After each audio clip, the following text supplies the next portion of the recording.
Bila shaka ubuheri wa afya. Karibu tuyaangazie machache kati ya mengi ambayo tumekukusanyia kwa siku nzima hii leo, ikiwa ni tarehe 19 ya mwezi wa pili mwaka 2026. Tukianza na habari ya kwanza ambayo inahusu ziara ya Waziri Mkuu wa Tanzania Dr. Mwigulu Lameck Nchemba, ambapo ameipa Wizara ya Maji kipindi cha wiki 2 kuhakikisha inakamilisha mchakato wa upatikanaji wa mkandarasi wa ujenzi wa mradi wa maji kutoka chanzo cha Ziwa Chala. Ametoa agizo hilo wakati akizungumza na wananchi wa kata ya Marangu Kitowo, wilaya ya Rombo mkoani Kilimanjaro, baada ya kupokea taarifa za ujenzi wa mradi wa maji kutoka chanzo cha Ziwa Chala. Ujenzi wa mradi wa barabara kilomita 52.8 kutoka Holili Tarakea utagharimu shilingi bilioni 28, unapitia mpakani mwa Tanzania na Kenya, pamoja na kuweka jiwe la msingi la shule ya sekondari Stephen Mosh Technical itagharimu shilingi bilioni 1.6. Mheshimiwa Dr. Mwigulu amesema kuwa ujenzi wa mradi huo unapaswa kuanza kutekelezwa, kwani unategemea kutatua changamoto ya upatikanaji wa maji katika wilaya nzima ya Rombo. Mradi unatarajiwa kugharimu kiasi cha shilingi bilioni 8.6 na utanufaisha wananchi 34,104 katika vijiji 14 vya wilaya ya Rombo. Na katika kufuatilia, nataka hapa nijue, nilisikiliza kwenye briefing wakati naelezewa pale kwamba tuko kwenye hatua za kumpata mkandarasi. Anayesimamia hizo hatua yuko wapi? Atuambie tunampata lini. Nani anayesimamia? Atuambie. Mkandarasi wa maji aliyetuelezea kwamba mko kwenye hatua, tuambie tunampata lini. Mheshimiwa, kwa hatua tulizofikia tunatarajia baada ya wiki 2 tutaweza kupata mkandarasi.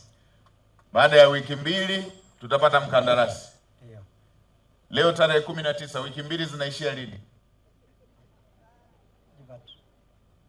Tarehe 5. Zinaishia tarehe 5. Mheshimiwa Waziri, tarehe 5 nipate taarifa kwamba mkandarasi huyu ameshapatikana, ameshaelekezwa aanze kazi.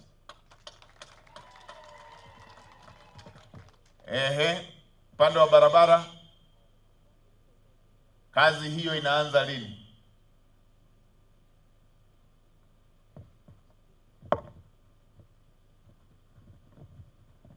Mheshimiwa Waziri, mkandarasi mara baada ya kupata malipo ya awali ataanza kazi hii. Nimezungumza na waziri, amesema hilo atalitekeleza baada ya kurudi ofisini. Mheshimiwa Waziri, hili linaanza lini? Mkandarasi alishapatikana?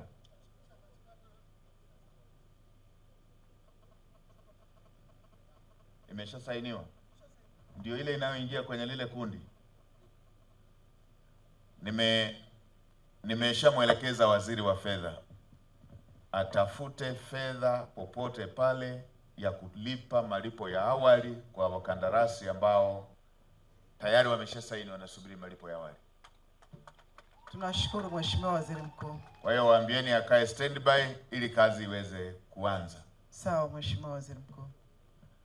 Kwa upande wake, Waziri wa Maji Jumaa Aweso amesema kuwa wizara haitakuwa kikwazo katika utekelezaji wa mradi huo na watahakikisha katika kipindi cha siku 14 wanampata mkandarasi wa mradi huo. Mheshimiwa Waziri Mkuu, mimi nikushukuru sana kuungana katika ziara yako katika maeneo mbalimbali. Leo tupo hapa Rombo. Mheshimiwa Waziri Mkuu, ajenda ya Mheshimiwa mbunge na waziri wa elimu kaka yangu Mzee Mkenda ni swala la maji, na maji ambayo yanayotoka katika Ziwa Chala. Ulimeshatoa maelekezo kwamba katika wiki 2 mkandarasi awe amepatikana. Nataka niwahakikishie ndugu zangu wana Rombo, mimi Juma Aweso ambaye nimepewa dhamana hii ya Wizara ya Maji sitokuwa kikwazo kwa wana Rombo kupata maji safi, salama na yenye kutosheleza. Nataka nikuhakikishie siku hizo 14 ambazo zimetajwa tutazisimamia na mkandarasi atapatikana na kazi itaanza mara moja, na tutatoa fedha advance payment kwa ajili ya mkandarasi aweze kujenga huu mradi. Kwa hiyo Mheshimiwa mbunge, katika siku hizo 14 wewe tafuta suti ambao siku ile uliolea kwa ajili ya kumpokea mkandarasi. Na nataka niwaelekeze wahandisi wetu wa maji, mradi huu utakapokuwa unajengwa, najua kutakuwa na tenki kubwa liandikwe Mkenda tenki, iwe kumbukumbu kwa kazi kubwa ambayo ameifanya katika eneo hili la Rombo. Waziri Mkuu pia amezungumza baada ya kuweka jiwe la msingi la ujenzi wa shule hiyo. Amesema kuwa shule hiyo ni kielelezo cha uwepo wa kiongozi mwenye maono na mipango. Ndugu zangu wa Tanzania, shule hii ni kielelezo cha uwepo wa kiongozi mwenye maono, Daktari Samia Suluhu Hassan.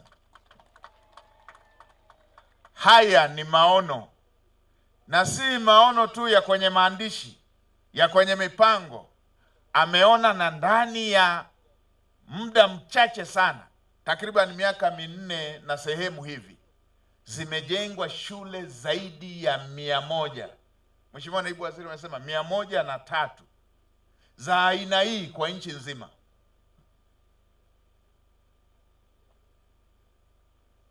Mheshimiwa Rais alibaini tatizo kwamba tuna tatizo sasa hivi la mismatch ya kutokuianisha ujuzi na mahitaji ya soko. Ninyi mtakumbuka, mtakubaliana nami, kuna kipindi kiliwahi kupita, ilikuwa ukimpata mtu ametoka pale chuo cha ufundi Arusha, ametoka pale Moshi Technical, ametoka pale Dateki, ametoka pale Mzumbe ADM, ilikuwa na Mbeya, ilikuwa ukimpeleka kazini haumfundishi kazi, ameiva. Tukapita hapa katikati tukawa na wingi wa vyuo vikuu, lakini kwa kweli ilikuwa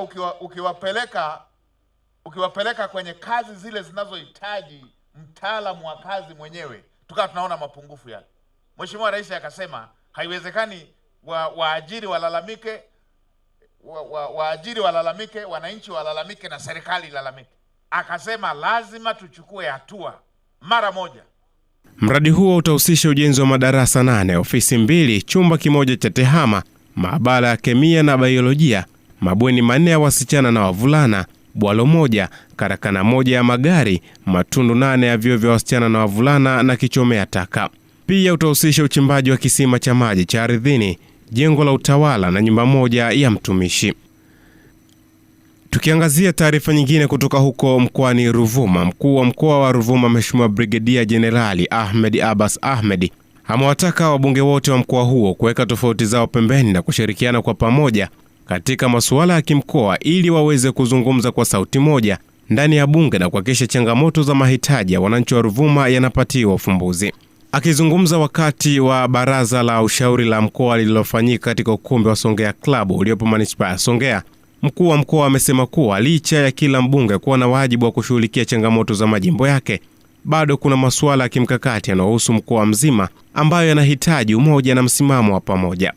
Nashukuru na kuwapongeza kwa dhati kabisa waheshimiwa wabunge wote wa mkoa huu wa Ruvuma walioaminiwa na wananchi na kupewa dhamana ya kwenda kuwawakilisha kwenye maeneo yao, lakini kwa kipekee kwa wale ambao mmepata fursa ya kuja kwenye kikao hiki. Natambua umuhimu wa majukumu mliokuwa nayo, mbanano wa shughuli mlizo nazo, lakini wengi mmesema mtahudhuria. Kwa waheshimiwa wabunge, naomba mniruhusu niseme kwamba pamoja na wajibu mlio nao kwenye majimbo yenu, lakini linapokuja swala la kimkoa, natakiwa muungane kama timu moja kuhakikisha mnalisemea na kupaza sauti zenu kwenye bunge ili kilio cha wanaruvuma kisikike kupitia sauti zenu. Kwa hiyo yako mambo mengi yatajadiliwa humu au yamejadiliwa, mengine nitaomba muyabebe mwende mkatupazie sauti ili tusaidiwe katika kilio chetu. Kwa upande wao, wabunge wa mkoa wa Ruvuma wameonyesha kuungana na kauli hiyo ya mkuu wa mkoa na kueleza nia yao ya dhati kwa pamoja kuhakikisha wanaweka mbele maslahi ya mkoa bila kujali tofauti zao za kijimbo na kiitikadi. Mkoa wa Ruvuma tunapaswa kushikamana, tunapaswa kuijua ajenda ya mkoa wa Ruvuma, na tuishike kwa pamoja bila kujali tofauti za majimbo yetu, tofauti za kiitikadi na tofauti nyinginezo. Nataka kukuhakikishia Mheshimiwa Mkuu wa Mkoa kwamba sisi wabunge tumelianza hilo kwa vitendo. Tunakutana, tunazungumza, tunawasiliana na tumejiuliza swali la kwanza muhimu sana: ipi ajenda yetu katika mkoa wa Ruvuma, ambayo ukiacha ajenda za jimbo kwa jimbo, hiyo ndio tutaishika zaidi. Na tumekubaliana kwamba ajenda ya miundombinu ya barabara za lami tusiifanye kuwa ni ajenda ya jimbo fulani, tuifanye kuwa ni ajenda ya mkoa.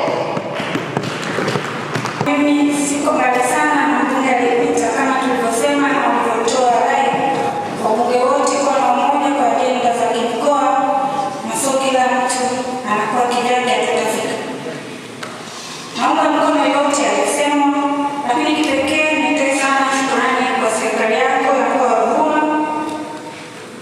Mara zote mmekuwa ni watu ambao wakutufundisha. Tunasema sisi wote tunajenga nyumba moja, hatugombani fito, serikali na wawakilishi wa wananchi tunafanya kazi moja. Wakazi zaidi ya 100,000 wa mji wa Mafinga mkoani Iringa wanatarajiwa kunufaika na huduma ya maji safi na salama kufuatilia kuendelea kwa utekelezaji wa mradi wa maji wenye thamani ya zaidi ya shilingi bilioni 48.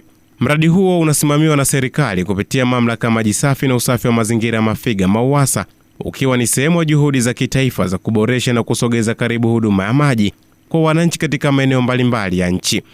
Akizungumza wakati ukaguzi wa maendeleo ya ujenzi huo, mkuu wa mkoa wa Iringa Harry James alisisitiza umuhimu wa usimamizi thabiti ili kuhakikisha mradi unakamilika kwa wakati na kuanza kutoa manufaa yaliyokusudiwa kwa jamii. Katika mkoa wetu wa Iringa, mradi huu unatekelezwa katika halmashauri ya Mafinga na umetengewa zaidi ya bilioni 48.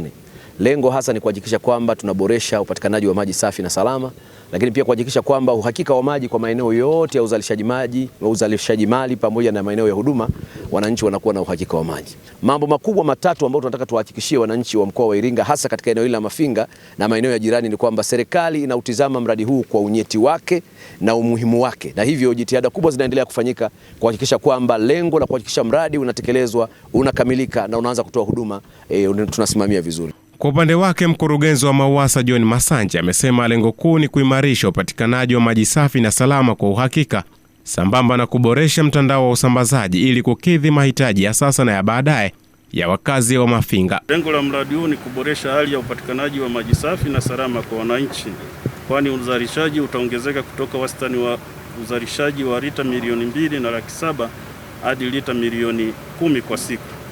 Aidha, kukamilika kwa mradi huu utaongeza hali ya upatikanaji wa huduma ya maji katika mji wa Mafinga kutoka 67% za sasa hadi 89%. Shughuli kuu zinazofanyika katika mradi huu ni ujenzi wa bwawa lita milioni 15, ujenzi wa mtego wa maji lita milioni 11, ujenzi wa chujio lita milioni 10, ujenzi wa nyumba ya mitambo, ujenzi wa nyumba ya waendesha mitambo ya 2-in-1, ujenzi wa ofisi ya waendesha mitambo, ujenzi wa tanki maji lenye uwezo wa kuhifadhi maji lita milioni 2, kulaza bomba kuu la kupandisha maji kwa umbali wa kilomita 4.1 na kulaza bomba kuu la kusambaza maji kwa umbali wa kilomita 20. Wakazi wa eneo hilo wamepongeza hatua hiyo na kuomba kasi iongezwe katika utekelezaji wake, wakieleza kuwa kukamilika kwa mradi huo kutapunguza utegemezi wa vyanzo visivyo salama vya maji na kusaidia kuinua afya, maendeleo ya kijamii na shughuli za kiuchumi. Sisi kama wananchi wa Mafinga tunachokiomba kwamba huo mradi wa maji kama inawezekana ungefanyika kwa haraka, kwa sababu mahitaji ya muhimu kwa mwanadamu cha msingi ni maji. Tukirejea tena mkoani Ruvuma, serikali ya wilaya ya Nyasa imeitaka mamlaka ya usimamizi wa wanyamapori Tanzania TAWA kuchukua hatua za haraka kuvuna mamba katika ziwa Nyasa kufuatia kuongezeka kwa matukio ya wananchi kushambuliwa na kuuawa na wanyama hao wakati wakifanya shughuli zao za kila siku ziwani. Wakiongea katika kikao cha ushauri cha mkoa wa Ruvuma, baadhi ya viongozi na wazee wa mila katika wilaya ya Nyasa wamesema matukio ya watu kuuawa na mamba katika ziwa Nyasa ni mengi, hali inayohatarisha utalii katika ziwa hilo Hivyo wameitaka mamlaka ya usimamizi wa wanyamapori Tanzania TAWA kuwavuna mamba katika ziwa hilo. Pia ushauri umetolewa kuwashirikisha wazee wa mila katika zoezi hilo. Hili eneo la uvunaji wa mamba tunatamani TAWA waongeze kasi, kwa sababu sura ya wilaya ya Nyasa inachafuliwa sana na haya majanga ya mamba. Kwa mfano, kwa kipindi cha mwaka mmoja tumekuwa na matukio 8, na kati ya hayo 8, 5 ni vifo, kwamba watu wamepoteza maisha. Kwa hiyo hii hali inachafua taswira nzima za jitihada za serikali za kuimarisha utalii wa wilaya ya Nyasa, lakini tunapoteza maisha ya wanadamu si swala la kutumia mchezo. Kuna ishu ya mila, wazee wa mila mkiwasahau pia inachangia pia. Ni kitu cha kichekesho, lakini siku ukienda kule natakwambia wataalamu mwezi kuelewa, wasomi waliokuwa walioyatoa. Nyasa ukiwa na mamba na radi ndio maarufu. Eric Mungi, kamanda wa TAWA mkoa wa Ruvuma, amesema tayari wameanza mpango wa kujenga vizimba viwili katika ziwa Nyasa ambavyo vitasaidia kuondoa changamoto ya watu kuuawa na mamba katika ziwa Nyasa. Siku 2 zilizopita tayari nimepokea fedha kwa ajili ya kuanza ujenzi wa vizimba viwili, na hapa tunapoongea sasa hivi kwa upande wa Nyasa tumeshaandika barua kwa mkurugenzi ili kuomba kupatiwa maeneo ambayo wanapendekeza vizimba hivi vijengwe. Lakini pia mamlaka imeenda mbali zaidi. Sasa hivi ninavyoongea nina jumla ya askari 11 niliowapokea, na katika askari 11 askari 7 nimewaelekeza kwenda Mbinga pamoja na Nyasa. Kwa upande wake, mkuu wa mkoa wa Ruvuma Brigedia Jenerali Ahmed Abbas Ahmed amesema licha ya TAWA kujenga vizimba katika ziwa Nyasa, lakini upo umuhimu wa kuwashirikisha wazee wa mila katika kutatua changamoto ya mamba katika ziwa hilo. Muunganiko wa mila na mambo ya kisasa, ingawa tunataka kuangalia sana ya mila kwa usasa wetu, lakini unatugharimu. Kwa hiyo mkiendelea na jitihada hizo za kujenga vizimba, za kuwinda, lakini pia msisahau mila. Kwa hiyo sisi tunaendelea kama serikali na mikakati ya ujenzi wa vizimba, lakini pia uvunaji wa mamba, lakini kubwa na nisisitize msiwasahau wazee wa mila. Naibu Waziri wa Ardhi, Nyumba na Maendeleo ya Makazi, Mheshimiwa Kaspa Muya amefika katika zoezi la kliniki ya ardhi inayoendelea katika ofisi ya kata ya Igoma mkoani Mwanza kujionea zoezi hilo lenye lengo la kuhakikisha mwananchi anayemiliki kipande cha ardhi anapatiwa haki. Akizungumza na wananchi hao waliojitokeza katika zoezi hilo, Naibu Waziri Muya kwa niaba ya Waziri wa Ardhi, Nyumba na Maendeleo ya Makazi Dr. Leonard Akwilapo ameongeza siku ili wananchi hao waendelee kupatiwa huduma hiyo. Nimeshawasiliana tayari na Waziri wa Ardhi, Nyumba na Maendeleo ya Makazi Daktari Leonard Akwilapo. Ameruhusu kliniki hii iendelee mbele mpaka siku ya Jumamosi. Kwa hiyo naombeni wataalamu wangu mujipange, na hivi ninavyowaomba, Mama Samia alisema fanyeni kazi kwa utu, fanyeni kazi kwa utu ili watu wangu wawe na tabasamu katika maisha yao na serikali yao. Katika hatua nyingine, naibu waziri amewaasa wataalamu kuwa wavumilivu na kujitoa kwa moyo wa dhati kwa hudumia wa Tanzania, ikiwa ni kuunga mkono juhudi za Rais Dr. Samia Suluhu Hassan. Ninachowaomba nyie, muwe wavumilivu, muongeze nguvu ya kujitoa, lakini muongeze uaminifu. Msikubali kumhudumia mtu bila kufuata utaratibu. Watu hawa mtawahudumia wote bila kinyongo. Kama mna utaratibu wa kuwahudumia, utangazeni utaratibu wenu ueleweke. Kila mmoja anajua akifika asubuhi aanze wapi, amalizie wapi. Na msifanye kificho. Mkifanya kificho bila kumpa mtu taarifa, ndio anaanza kukutuhumu kuwa wewe una hujuma na zoezi hili. Hili zoezi ni la Daktari Samia Suluhu Hassan aliyoapa kuwatumikia Watanzania kwa usawa, na ni haki yenu. Kupatikana kwa hati ni haki yako. Naombeni sana wahudumieni wa Tanzania hawa. Kwingineko, waziri wa mambo ya ndani ya nchi Patrobas Katambi amesema serikali ya awamu ya 6 chini ya Rais Dr. Samia Suluhu Hassan imedhamiria kuleta mapinduzi makubwa katika idara ya uhamiaji, akigusia mifumo miwili itakayorahisisha shughuli za uhamiaji katika viwanja vya ndege nchini na maeneo mbalimbali yatakayotumika kwa shughuli za kiuhamiaji. Ametoa kauli hiyo wakati akizungumza na uongozi wa juu wa maafisa na askari wa idara ya uhamiaji Zanzibar, ambapo amesema ni mageuzi makubwa ya utoaji wa huduma. Nataka kwa kweli immigration Tanzania iwe ya mfano.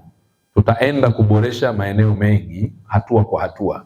Hatua ya kwanza ni huo mfumo mlioambiwa Advanced Passengers Immigration System, lakini pia tuna mpango mwingine wa kuanzisha mfumo wa kumtambua abiria akiwa bado yuko kule nje ya nchi, mpaka anapokuja hapa tayari tuna taarifa zake in advance. Lakini pia kwenye hatua nyingine tutakuwa na mifumo ambayo itaboresha zaidi utoaji, hasa kwenye zile scanners pale airport, kwenye maeneo yetu ya bandari, kuziboresha kuwa za kisasa zaidi, ili kuhakikisha kwamba abiria wetu, wateja wetu, wageni wetu wanapokuja wawe na muda mchache sana wa kuingia kwa ajili ya kufanyiwa verification ili waweze kuingia nchini. Kwa hiyo tutakuwa tuna taarifa za kabla ya abiria ajaja, lakini pia anapofika hapa tayari at least tunajua. Na mwingine anaweza kazuiwa huko aliko kabla hata hajafika hapa nchini, kwamba bana, wewe una changamoto zako hizi na hizi, kwa hiyo usihangaike kuja huko, sababu kuna wengine huwa tunawazuia kwenye entry, si ndio? Sasa hivi tunaenda kwenye mifumo ambayo mapema akiwa yuko Dubai anaambiwa kabisa hapa hutaingia kwa sababu kuna changamoto 1, 2, 3. Akizungumza katika kikao hicho, naibu waziri wa mambo ya ndani ya nchi Ayub Mohamed Mahmud amegusia masuala ya utalii na huduma za idara ya uhamiaji, huku kamishna wa uhamiaji Zanzibar Hassan Ali Hassan akitaja kiasi cha fedha walichopokea kwa mwaka 2025-2026. Watalii wanaipenda sana na wanapenda kuja, na hii inachochewa na uongozi bora uliopo, uongozi wa Rais Dr. Samia Suluhu Hassan na uongozi wa Rais Dr. Hussein Ali Mwinyi. Imekuwa ni chachu ya maendeleo, lakini pia ni kivutio kikubwa kwa wananchi wa nchi mbalimbali kupendezewa kuja kwenye nchi yetu na kuja kufanya utalii. Kwa hiyo tuendelee kuwahudumia vizuri, tuendelee kuwahudumia vizuri ili waendelee kuvutiwa na kuja nchini bila ya kupata. Uhamiaji Zanzibar tumeidhinishiwa bilioni 25.5 kwa mwaka wa 25-26. Kati ya fedha hizo bilioni 12.7 zinatumika kwa matumizi mengineyo OC, lakini nusu yake hiyo ambayo ni bilioni 12.7 inatumika kwenye miradi ya maendeleo ambayo tunaendelea kuihudumia hadi muda huu. Lisungu David Kambona, Bongo Play TV, Dar es Salaam. Kwa upande wa habari za michezo, kikosi cha Azam FC hii leo kitashuka dimbani majira ya saa 3 kamili usiku katika uwanja wake wa nyumbani wa Azam Complex Chamazi kwa kabili wapinzani wao Endowment FC kwenye michuano ya CRDB Bank Federation Cup, hatua ya 64 bora ya michuano hiyo. Kwingineko, msajili wa vyama vya michezo nchini wakili Abel Ngilangwa amesema baraza la michezo la taifa BMT kupitia ofisi hiyo limeidhinisha marekebisho ya katiba ya klabu ya Simba kwa mujibu wa sheria na kanuni za usajili wa vyama vya michezo nchini baada ya michakato yote ikiwemo uchambuzi, tathmini na uidhinishaji wa marekebisho ya katiba kukamilika kisheria. Naamini wote tunakumbuka mapema wiki hii tarehe 16 Februari 2026 Mheshimiwa Paul Makonda ambaye ni waziri wa habari, utamaduni, sanaa na michezo alinielekeza mimi kama msajili wa vyama vya michezo nchini kuhakikisha kuwa mchakato wa marekebisho ya katiba ya klabu ya Simba unahitimishwa kwa mujibu wa sheria na kanuni za usajili wa vyama vya michezo kabla mwezi huu haujakwisha. Maelekezo hayo ya Mheshimiwa Waziri yalikuwa ni ya kusisitiza na kuhakikisha kuwa hatua zote za kisheria za kiutawala zinakamilika kwa wakati kwa maslahi ya klabu, wanachama wake na maendeleo ya michezo kwa ujumla. Napenda kufafanua kuwa mchakato huu wa marekebisho ya katiba ya klabu ya Simba umepitia katika michakato mingi. Kwanza uchambuzi, una tathmini na uidhinishaji wa marekebisho ya katiba. Sasa haya yote yalikuwa yameshafanyika. Mchakato huu tayari ulikuwa umeshachakatwa. Ulibaki mchakato mmoja tu ambao ulikuwa ni kuwakabidhi klabu ya Simba katiba yao, kwa sababu katika michakato tulionayo kuna michakato wanawasilisha katiba. Baada ya hapa tunakuwa tunawasiliana na klabu na uongozi kupata ufafanuzi tofauti ili kuhakikisha katiba hii inakuwa inabeba yale madhumuni yaliyokuwa yamekusudiwa.